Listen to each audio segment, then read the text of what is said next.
খবর মাথাভাঙায় ভারতীয় জনতা পার্টির বুথ লেভেল এজেন্টকে মারধর করে গলায় জুতোর মালা পরিয়ে দেওয়া হলো। অভিযোগ উঠছে তৃণমূলের দিকে। কিন্তু এই বিএলএ কি করেছে, কেন তাকে এরকমভাবে মারধর করা হলো? আমার সঙ্গে রাজেশ রয়েছে সরাসরি। রাজেশ,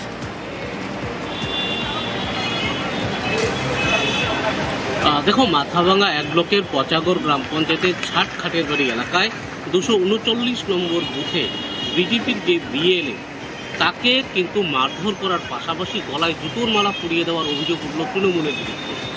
তার যেটা দাবি, সরকারি বিএলওর সঙ্গেই যে বাড়ি বাড়ি এসআইআর এর ফর্ম বিলি করা হচ্ছিল তিনিও সেই সঙ্গেই ছিলেন। কিন্তু আচমকা যখন এক বাড়িতে ফর্ম বিলির কাজ হচ্ছিল তখন তৃণমূলের বেশ কিছু লোকজন সেই বাড়িতে আসে, তাকে মারধর করে এবং পরবর্তীতে কিন্তু তাকে জুতোর মালা পরিয়ে এলাকায় ঘোরানো হয়। এই ঘটনায় কিন্তু তিনি আতঙ্কিত, পাশাপাশি তিনি বিজেপির বিএলএ বলেই কিন্তু তার সঙ্গে এই ঘটনা বলে তিনি জানিয়েছেন। অপরদিকে বিজেপি নেতৃত্বের দাবি, এসআইআরে যেন কারচুপি করতে পারে তৃণমূল, তাই কিন্তু বিজেপির বিএলএকে তারা মারধর করেছে এবং হেনস্থা করেছে, এবং এই নিয়ে তারা কিন্তু মাথাভাঙা মহকুমা নির্বাচনী আধিকারিকের কাছে লিখিত অভিযোগও জানিয়েছেন। তৃণমূল কংগ্রেসের পক্ষ থেকে অভিযোগ অস্বীকার করা হয়েছে। তৃণমূল কংগ্রেসের কোচবিহার জেলা কমিটির চেয়ারম্যান গিরীন্দ্রনাথ বর্মন যেটা জানিয়েছেন, বিষয়টি তার কাছে জানা নেই, তবে তিনি খোঁজ নিয়ে দেখবেন, যদি কেউ অন্যায় কাজ করে থাকে প্রশাসনের মতো ব্যবস্থা নেবে। ধন্যবাদ। আমি রশিয়া দাসের বাড়িতে গেলাম, জব বসা আমরা 4টে কেবল মাত্র লেখছি। হ্যাঁ, লেখালেখির পর তারপরে ফটিক দাস আইসা আমাকে চট থাপ্পড় মারলো, আর কেতা দাস আইসা চট থাপ্পড় মারলো, মারে বলতেছে, আর খইমেলা দাস আমার জুতোর মালাটা পরাই দিল, দিয়া আমাকে ধাক্কা বার করে দিল, বেটা ভাগ এখান থেকে, কি করতে আসছিস এখানে? ওরা কোন দলের? ওরা টিএমসি। আমাকে এগুলো কাজ করতে দিবে না। বেটা তুমি এগুলো কিসের জন্য কাজ করছিস, কি করতেছো? এইটা মনে হয় আমরা বিজেপি দল করি, তার জন্য এই অপরাধে।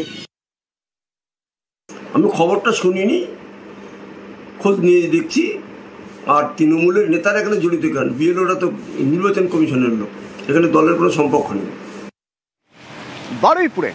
বারুইপুরেও বিজেপির বিএলএ অর্থাৎ বুথ লেভেল এজেন্ট তাকে মারধর করা হয়েছে, এবং এখানে আবার অভিযোগ উঠছে বিএলও অর্থাৎ বুথ লেভেল অফিসার নাকি বেধড়ক মারধর করেছেন বিজেপির বিএলএকে। অর্পণ রয়েছে আমার সঙ্গে। অর্পণ, বিএলও বুথ লেভেল অফিসার তো কোনো রাজনৈতিক দলের নন, তিনি তো নির্বাচন কমিশনার হয়ে কাজ করছেন। তিনি হঠাৎ রেগে গেলেন কেন, মারধর করতে গেলেন কেন বিজেপির বিএলএকে? খুব সম্পূর্ণ অস্বীকার করেছেন এই বিএলও, যিনি বেগমপুর গ্রাম পঞ্চায়েতের 200 কলোনির বিএলও। তিনি যেটা বলছেন যে তার যারা বিএলএ আছে প্রত্যেককে তিনি ফোন করে বলেছেন, এবং ফোনে অনেককেই পাওয়া যায়নি, এবং এই ঘটনাকেই সামনে রেখে যেটা অভিযোগ করা হচ্ছে, বিএলএ তিনি গিয়ে প্রথমে চড়াও হন, তাকে অকথ্য ভাষায় গালিগালাজ করেন, এবং বিএলএর বিরুদ্ধে অভিযোগ হচ্ছে তার যে বিএলএ রয়েছে অর্থাৎ বিজেপির যে প্রতিনিধি বিএলএ, তার আই কার্ড ছিঁড়ে দেওয়া এবং তাকে চড় মারার অভিযোগ। এই ঘটনাকে কেন্দ্র করে রাজনৈতিক উত্তেজনা বেড়েছে, এবং সেখানে আরো অভিযোগ করা হয়েছে যে বিএলএ অঞ্জনা মণ্ডল এবং এই গ্রাম পঞ্চায়েতের উপপ্রধানের স্বামী চয়ন বর্মন, তিনিও গিয়ে এই বিজেপির যিনি বিএলএ ছিলেন তাকে মারধর, এবং তার সঙ্গে বিজেপির প্রমুখ তাকেও মারধর করা হয়েছে। বিএলও তো পুরোপুরি অস্বীকার করছেন। আগে বিজেপির বিএলএর বক্তব্য শুনবো, তার কি অভিযোগ শুনবো, পরবর্তীতে শুনবো বিএলও যার বিরুদ্ধে মারধরের অভিযোগ তিনি কি বলছেন। আর যিনি বিএলও আছেন অঞ্জনা মণ্ডল, উনি 4 তারিখে ফর্ম বিলি করেছেন, পঞ্চায়েত থেকে ফর্ম তুলে, সেটা আমি জানতে পেরেছি। জানতে পারাতে ওনাকে বলেছি ফর্ম দিয়েছেন, আপনি আমাকে জানাননি কেন? তো বললো, না আমি নিয়ে এসেছি, আমি 10টা ফর্ম নিয়ে এসেছি, আমি যাদেরকে চেনা তাদেরকে দিয়েছি। আমি বলে, আপনি তো আমাকে না জানিয়ে দিতে পারেন না। তো এই কথাতে ওনার সঙ্গে আমার একটু তর্কতর্কি বা কথা কাটাকাটি হয়। উপপ্রধানের স্বামী রিয়া বর্মনের স্বামী কোথা থেকে এসছেন, বাইক চড়ে এসে আমাকে যথারীতিভাবে ধস্তাধস্তি, ধাক্কাধাক্কি, কিল ঘুষি, মারামারি, তার সঙ্গে আরও কিছু লোকজন এসে আমাকে মেরেছে। এটা সম্পূর্ণ মিথ্যে। বিজেপিরা আগে থেকেই আমাকে হুমকি দিয়েছে, আমাদের না নিয়ে ঘুরলে ইয়ারোর কাছে তোমার চাকরি নিয়ে করব, কি করে চাকরি বাঁচে দেখব। তাও আমি কিছু মনে করিনি, আমি ওদেরকে ফোন করে ডেকে নিয়ে ফিল্ডে গেছি। তারপরে ওরা আমার কাছে মিথ্যে অভিযোগ করে ফেসবুকে লিখেছে আমি নাকি ওদের আই কার্ড ছিঁড়ে দিয়েছি, চড় মেরেছি। এটা সম্পূর্ণ মিথ্যে, আমি কিছুই করিনি। খালি খালি মিথ্যে অভিযোগ দিয়ে ওরা আমার নামে ফেসবুকে লিখে ছেড়েছে। একা একা কাজ করতে ভয় পাচ্ছি, আমাকে একটু প্রোটেকশন না হলে আমি ফিল্ডে নামবো কি করে? না, আমাদের ওরকম কোনো ব্যাপার না। আমরা এখানে ব্লকে সারাদিন ছিলাম, একটা আমাদের ট্রেনিং হয়েছে, তারপরে ব্লক থেকে শুনতে পাই ব্লক সভাপতি আমাকে পাঠিয়েছে, আমরা গিয়ে পরিস্থিতি সামাল দিয়েছি। ওরা যেটা বলছে ভিত্তিহীন, ওরা নিজেদের ভিতরে কোথায় বেশি মারামারি করেছে মদপথ খেয়ে ওরাই জানে। আমাদের বিএলএ টু সুরজিৎ গিয়ে যাওয়া মাত্রই তার থেকে কাগজ দেখতে চায় এবং কাগজটা ছিঁড়ে দেয়। তারপরে অঞ্জনা দেবী প্রথম চটটা মারে সুরজিতের গালে। তারপরে বেগমপুর পঞ্চায়েতের উপপ্রধানের যিনি হাজবেন্ড চয়ন বর্মন 15-20 জনকে নিয়ে আমাদের ফেলে বিএলএ টুকে মারে। 53 বছর বয়স, সে ঠেকাতে গেলে তাকে এমন মেরেছে তার মাথা ফেটে গেছে, কান দিয়ে রক্ত বেরোচ্ছে, মাথার পেছনে রক্তের ক্লট জমে গেছে। চয়ন বর্মনকে গ্রেপ্তার করা হোক, অঞ্জনা মণ্ডলকে ইমিডিয়েট বহিষ্কার করা হোক। সেটা হতে পারে যারা বিএলও হিসেবে কাজ করছে তারা মারধর করতে যাবে। চয়ন বর্মন পার্টি অফিসে ছিল, গণ্ডগোলের সূত্রপাত হওয়ার পরে আমি তাকে পাঠিয়েছি। বিজেপি যাকে বিএলও 2 বানিয়েছে সে ওখানে থাকে না, তার কোনো বাড়িঘর নেই, ভোটার লিস্টে নাম আছে কিনা আমার জানা নেই। শুধুমাত্র প্রশ্ন করেছে আপনি এখানে থাকেন না, আপনি কি করে এলেন? তখন চয়ন বর্মনের উপরে অকথ্য ভাষায় গালাগালি করে, অভিযোগ প্রমাণিত হবে, আসল সত্য নিশ্চয়ই উদ্ঘাটিত হবে।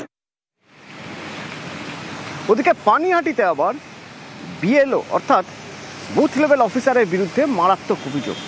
তিনি নাকি বাড়ি বাড়ি না গিয়ে স্পেশাল ইন্টেন্সিভ রিভিশনের ফর্ম বিলি করছেন স্কুলে বসে। সুবীর রয়েছেন সরাসরি আমার সঙ্গে। সুবীর, তিনি তো পুরোপুরি ট্রেনিং নিয়েছেন এসআইআর এর, ট্রেনিং নেওয়ার পরে তারপরে তিনি এখন বিএলও, তো তিনি কোনো কারণ দেখিয়েছেন? ট্রেনিংয়ে তো বলাই হয়েছে যে বাড়ি বাড়ি গিয়ে এসআইআর এর ফর্ম বিলি করতে হবে, তিনি স্কুলে বসে কিভাবে ফর্ম বিলি করছেন?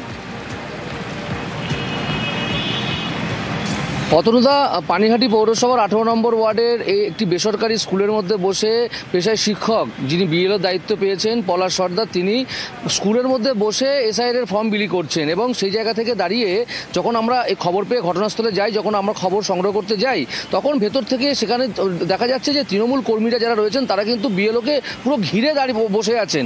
এবং যখন আমরা ছবিতে যখন ধরা পড়ে তখন তারা কিন্তু প্রথমে ক্যামেরা বন্ধ করার জন্য বলেন এবং তারপরে কিন্তু ক্যামেরার সামনে হাত দিয়ে তারা কিন্তু বাইরে ধাক্কা দিয়ে বের করে দেন। এবং সেই জায়গা থেকে দাঁড়িয়ে বিএলও যখন সাফাই দিচ্ছেন যে এই যে এসআইআর এর যে ফর্ম, যে প্রচুর ফর্ম তাদেরকে বয়ে নিয়ে যেতে হচ্ছে বাড়িতে বাড়িতে, এ প্রচুর ওজন, এবং সেই কারণের জন্য যাতে এই যে মানে বাড়িতে বাড়িতে নিয়ে যেতে হচ্ছে এতটা ওজনের বিষয়, সেই জায়গা থেকে সমস্যার সম্মুখীন হতে হচ্ছে তাদেরকে, এবং সেই জন্যই তারা স্কুলের মধ্যে বসে এই ফর্ম বিলি করছেন। কিন্তু এই যে ঘটনা, অর্থাৎ এই যে স্কুলের মধ্যে বসে যে একজন বিএলও ফর্ম বিলি করছেন, এই নিয়ে কিন্তু যেমন সরব হয়েছে বিজেপি তেমন সরব হয়েছে সিপিএম।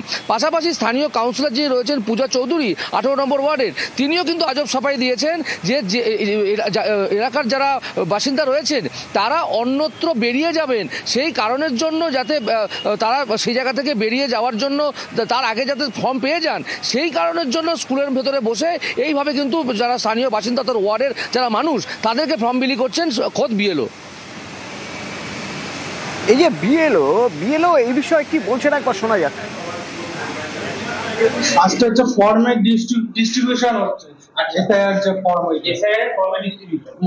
আচ্ছা, আমরা তো বাড়ি বাড়ি কি ফর্ম ডিস্ট্রিবিউট করি? হ্যাঁ, বাড়ি বাড়ি, এখানে তো বাড়িতেই এসেছি, বাড়িতে এসে এই আশেপাশের যে লোকেরা তাদেরকে একসাথে দিয়ে দিচ্ছি। এখানে আশেপাশে যারা আছে তারা একবারে দিয়ে দিচ্ছে, তাহলে আমার কাজটা একটু এগিয়ে যাচ্ছে। কাজটা মেইনলি হচ্ছে পড়া নিয়ে দরকার, 1 মাসের মধ্যে কাজটা যাতে সুষ্ঠুভাবে যাতে হয় সেই জন্যই। এটা আমার মনে হচ্ছে একটু ওরা বাড়াবাড়ি করেই বলছে। এই বিজেপি সিপিএম কেউ তো ওদের বিএলও তো বেরোচ্ছে না, অ্যাকচুয়ালি ওদের তো এজেন্ট নেই বলেই বেরোচ্ছে না। এবারে থাকলে পরে নিশ্চয়ই, যদি থাকতো তাহলে তো বাধা দিত, বা ছিল না, এখন তো কিছু একটা বলতে হবে, নাহলে তো আমরা পরে বলে বেড়াবো যে ওদের এজেন্ট নেই। সেজন্য বাজে কথা বলেছে আর কি। নির্বাচন কমিশনের বিধিকে উল্লঙ্ঘন করছে তৃণমূল কংগ্রেসের ভয়ে। তৃণমূল কংগ্রেসের ভয়ে, তাদের কাছে মার খাওয়ার ভয়ে, কি তাদের থেকে পয়সা নিয়ে নির্বাচন কমিশনকে বুড়ো আঙুল দেখিয়ে এই বিএলওরা দুর্নীতি করা শুরু করে দিয়েছে। ইলেকশন কমিশনকে এখনই এগুলো নিয়ে স্টেপ নেওয়া উচিত, যাতে রাজ্যের আরো বিভিন্ন জায়গায় এ ধরনের কাজ কোনো বিএলওই না করতে পারে। বাড়ি বাড়ি গিয়ে ফর্ম দিয়ে সেই বাড়ির কোনো না কোনো একজন ভোটারের কাছ থেকে রিসিভ করিয়ে তারপরে ফর্ম দিয়ে আসতে হবে, এটা নিয়ম। এটা যদি করে থাকে এটা আইন বিরুদ্ধ এবং নির্বাচন কমিশনের যে ইনস্ট্রাকশন সেই ইনস্ট্রাকশন বিরুদ্ধ কাজ করেছে।